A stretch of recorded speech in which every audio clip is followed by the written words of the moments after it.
Buenos días, mi nombre es Baltasar Finucci, soy médico clínico y en la charla de hoy vamos a hablar de nódulo pulmonar.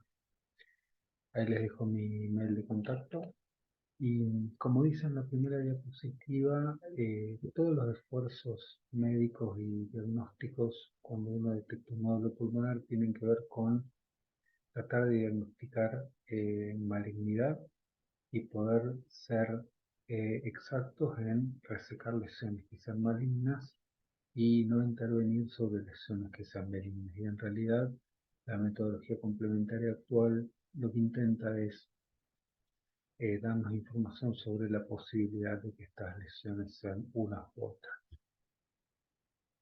La definición, según las distintas sociedades, de nódulo pulmonar solitario es una lesión o radiopacidad redondeada que puede estar bien o mal definida hasta 3 centímetros. Cuando es mayor a 3 centímetros se llama masa. Lo importante es que esta lesión está rodeada de un parénquima pulmonar sano y que además no hay otras lesiones presentes en la imagen, es decir, no hay ensanchamiento mediastinal, no hay compromiso del ilio, no hay derrame pleural, no hay atelectasia, no hay otros nódulos y demás. Generalmente estas lesiones, el nódulo pulmonar solitario es un hallazgo incidental que puede aparecer en una radiografía o en una tomografía en estudios que pueden ser de rutina o que pueden ser controles realizados por control de patología previa, sean pacientes fumadores de POC, con una enfermedad pulmonar o algún otro tipo de lesión. Eh, y la importancia del tema radica en la posibilidad de un diagnóstico temprano de cáncer de pulmón, como decíamos hace un momento, siendo el cáncer de pulmón la segunda causa de muerte por cáncer a nivel mundial. Entonces, cuando detectamos un nódulo pulmonar solitario, se encienden las alarmas sobre la posibilidad de que estemos ante una lesión maligna y es ahí a donde apuntan todos los esfuerzos. El problema tiene que ver con que el nódulo pulmonar solitario es de aparición bastante frecuente, el 0,1% de todas las placas de tórax que se realizan lo presentan, pueden ser benignos o malignos, y desde ya decimos que vamos a necesitar de la opinión de un especialista en este tipo de imágenes a la hora de decidir tomar una conducta. Con respecto a la etiología de los nódulos pulmonares, fíjense ustedes que la gran mayoría de los nódulos pulmonares solitarios son benignos. Fíjense que los dividimos en benignos o malignos, y dentro de los benignos, los granulomas infecciosos son el 80% del total de los nódulos pulmonares solitarios. El resto de las lesiones benignas tienen que ver con hematomas, que son un 10% de todos los benignos, malformaciones vasculares y otras lesiones que tienen que ver con ganglios, atelectasia o quistes broncogénicos. El grupo de los malignos incluye el carcinoma, que de todos los nódulos pulmonares solitarios malignos son el 90%. Los carcinomas pueden ser adenocarcinomas, tumores células grandes, principalmente. Pero también puede haber carcinoides y puede haber metástasis pulmonares únicas dentro de las causas malignas de nódulos pulmonares. Desde ya es muy importante los factores de riesgo individual para malignidad, porque esto va a ser uno de los datos que vamos a tener que evaluar a la hora de definir si vamos a tomar una conducta invasiva o no. Dentro de los factores de riesgo clínico, para pensar que ese nódulo pulmonar solitario es de causa maligna, es importante evaluar el riesgo individual.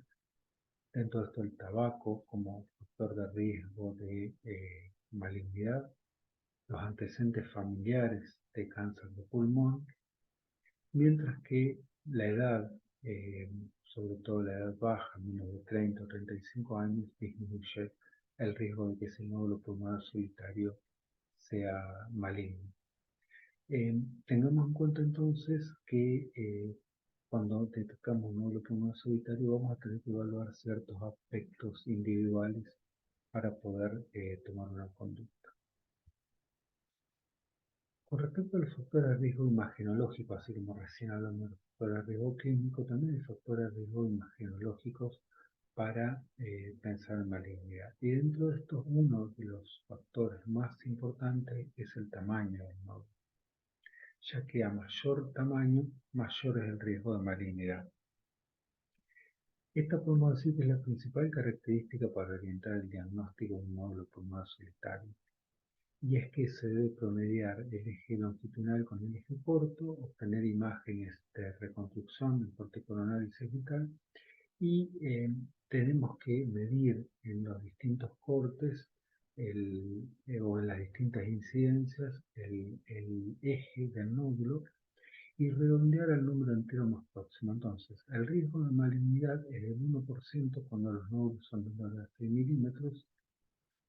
Si mide entre 6 y 8 milímetros, el riesgo aumenta al 2%, pero si el nódulo es de 8 milímetros o más, perdón, es mayor de 8 milímetros, ya el riesgo de que sea maligno es de un 15%. Es decir que el tamaño es uno de los factores más importantes para pensar o sospechar que ese nódulo pulmonar solitario sea maligno.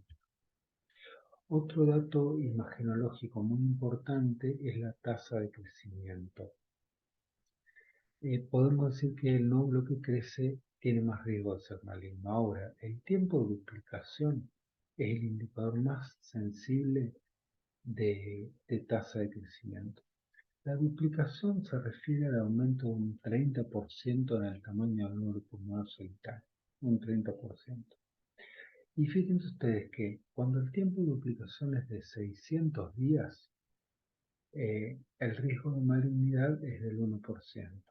Si es de entre 400 y 600 días, el riesgo es del 4%, mientras que si es de 400 días o menos, es del 10%. Ahora fíjense que cuando el tiempo de duplicación es muy bajo, tanto como menos de 20 días, en general son procesos benignos en su mayoría infecciosos.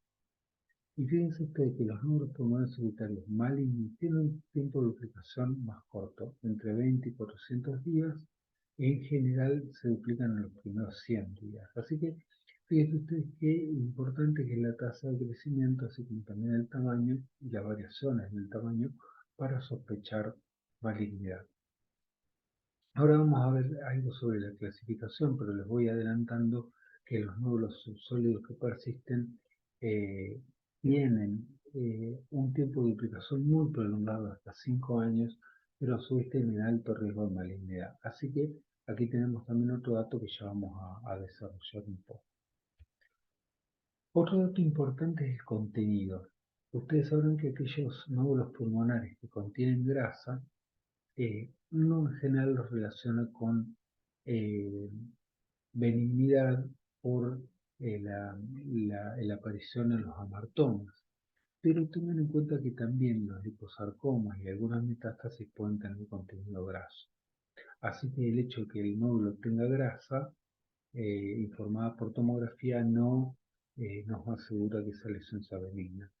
Y por otro lado, el calcio puede estar presente en lesiones benignas y también en lesiones malignas, y un dato que ayuda un poco en la distinción entre uno y otro es la distribución del calcio, es decir, cuando la distribución es central o difusa, laminar o en forma de pororó o popcorn, suelen ser lesiones benignas.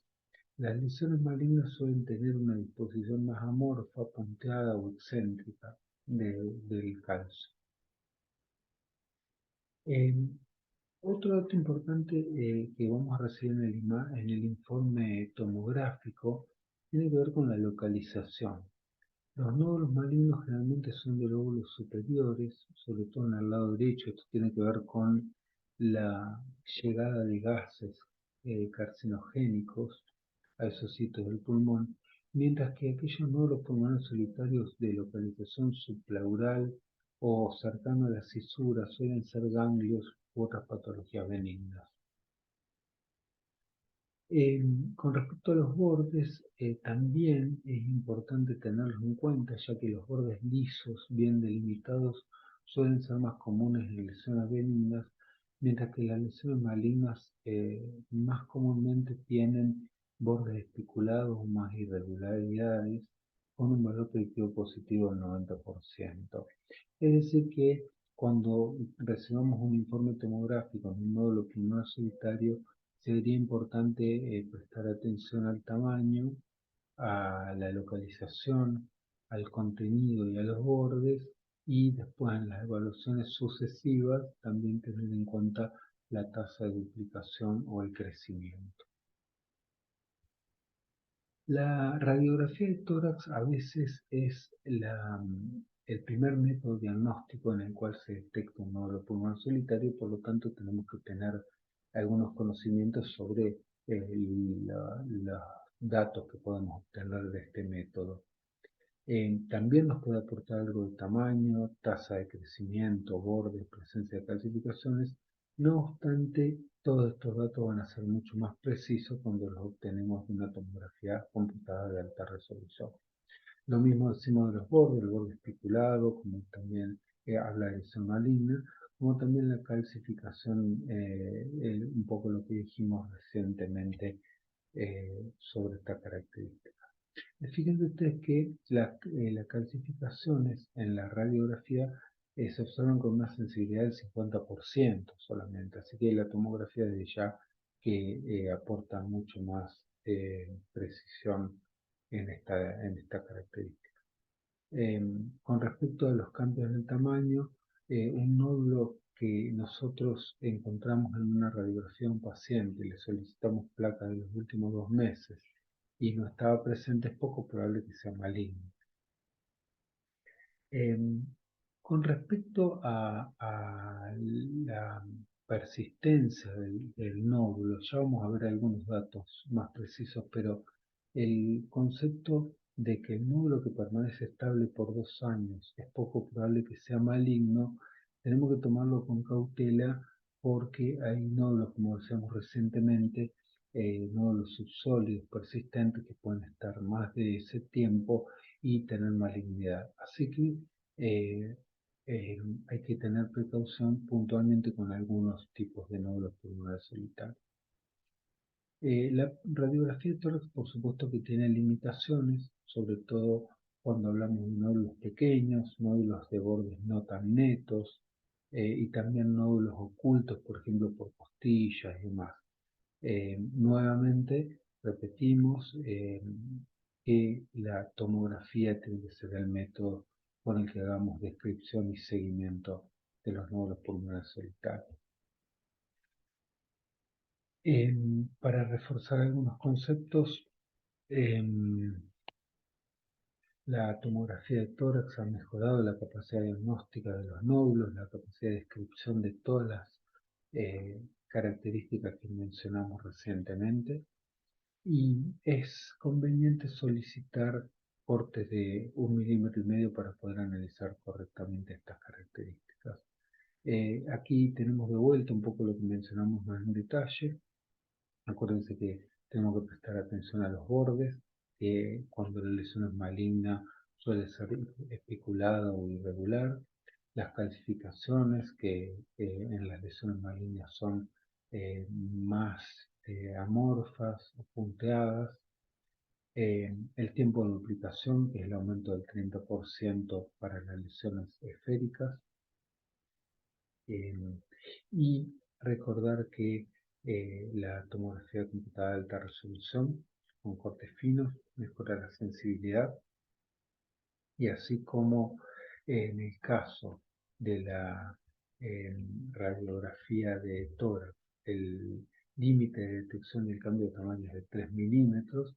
Fíjense ustedes aquí que en la tomografía de tórax el límite de detección del cambio de tamaño es de 0,3 milímetros. Así que, por supuesto que la tomografía, como dijimos recién, tiene mucha más sensibilidad que la radiografía para la descripción, la detección y el seguimiento del nódulo pulmonar solitario, y es el método con el cual se deben evaluar.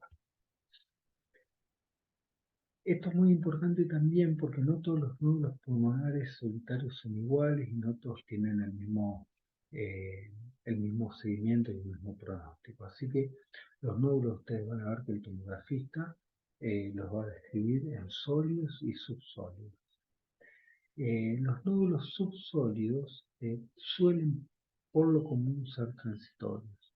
Esto tiene que ver con que aparecen en procesos infecciosos o también en hemorragia alveolar. Ahora, cuando persisten, pueden estar asociados a malignidad y es aquí donde nosotros tenemos que prestar atención.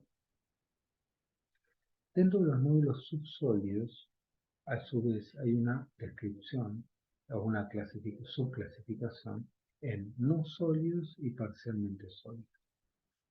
Los nódulos no sólidos generalmente tienen que ver con líquido, son más que nada vidrios merilados. Y ustedes saben que el virus merilado no es específico, puede ser inflamatorio, puede ser líquido, puede ser sobrecarga de volumen, puede ser sangrado. Así que eh, los no sólidos generalmente son de virus merilado. Mientras que los parcialmente sólidos eh, son constituidos por virus merilado, pero con un componente sólido. Y nosotros vamos a prestar atención al componente sólido de estos nódulos.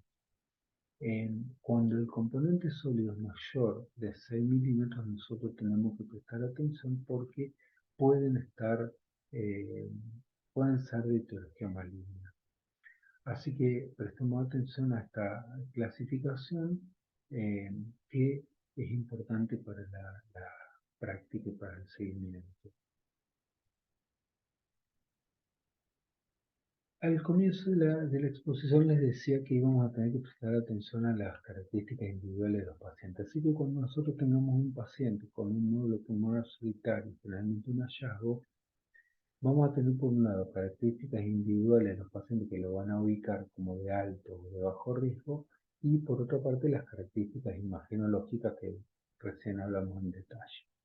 Así que podemos decir que, por ejemplo, un paciente de bajo riesgo, una persona de menos de 30 o 35 años, que no fuma, que no tiene antecedentes familiares y que tiene características imagenológicas de un nódulo de bajo riesgo de malignidad.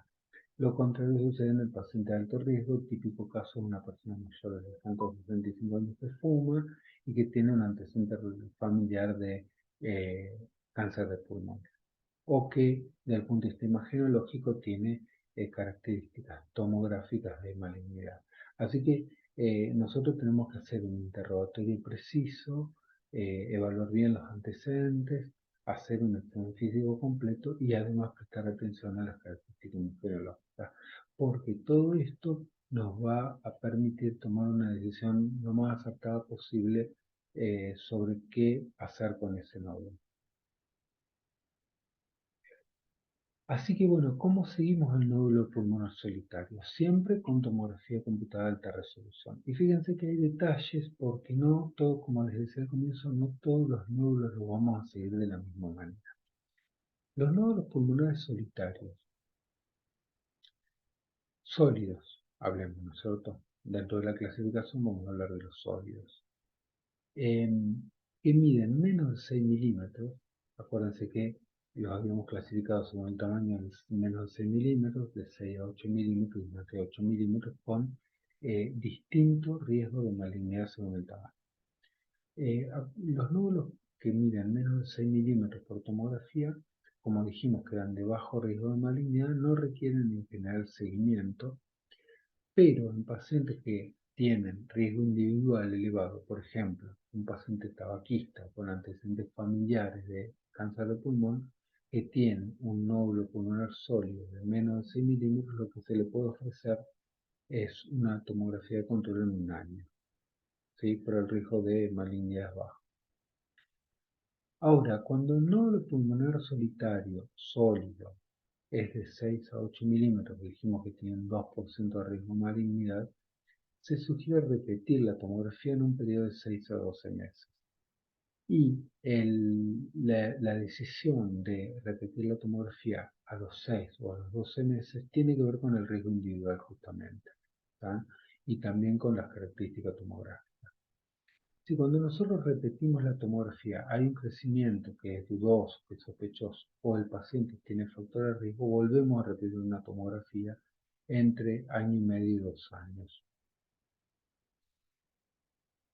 Y en el caso de los nódulos pulmonares solitarios más grandes, de más de 8 milímetros, en este caso hay que hacer un control a los 3 meses o ser más agresivo directamente, realizar un PET o realizar una biopsia. Y esto, fíjense, que la decisión de repetir una tomografía a los 3 meses o hacer un PET o directamente hacer una medida invasiva como una biopsia, tiene que ver un poco con los factores de riesgo individuales del paciente.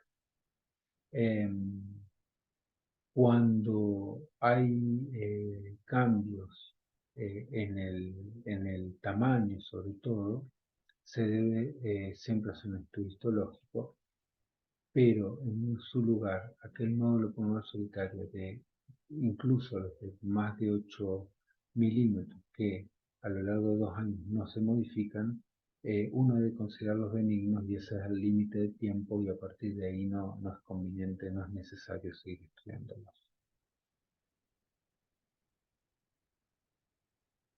Otro tema diferente es el de los nódulos subsólidos. ¿Sí? Recuerden que los nódulos subsólidos eh, tienen un componente de vidrio esmerilado y un componente sólido y que nosotros nos basábamos en el componente sólido de ese nódulo. ¿Sí?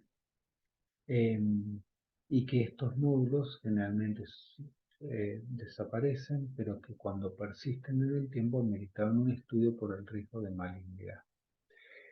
Estos nódulos subsólidos, cuando tienen un componente sólido de menos de 6 milímetros, no requieren seguimiento eh, porque el riesgo de malignidad es muy bajo, pero si el riesgo individual es alto o la morfología es dudosa, se puede repetir una TAC, una tomografía a los 2 años. Ahora, cuando el componente sólido es más grande, tiene entre 6 y 8 milímetros, la tomografía se debe realizar a los 6 meses y posteriormente es conveniente, es recomendable hacer una tomografía cada 2 años hasta los 5 años, es decir, se detecta el nódulo, a los 6 meses se hace un control y luego se hacen dos controles más separados por 2 años, porque recuerden ustedes que los nódulos subsólidos grandes podrían presentar malignidad pasado a un periodo un poco mayor. Este, Así que prolongamos un poco el tiempo de seguimiento. A diferencia del nódulo sólido que dijimos que si persiste sin cambio luego de 2 años, no era necesario seguirlo por más tiempo. En líneas generales podemos decir que los nódulos de bajo riesgo individual y tomográfico, el tratamiento es conservador, los de riesgo moderado es conveniente completar los estudios de seguimiento y los de alto riesgo a veces uno decide ser invasivo desde el inicio. Muchas gracias por su atención.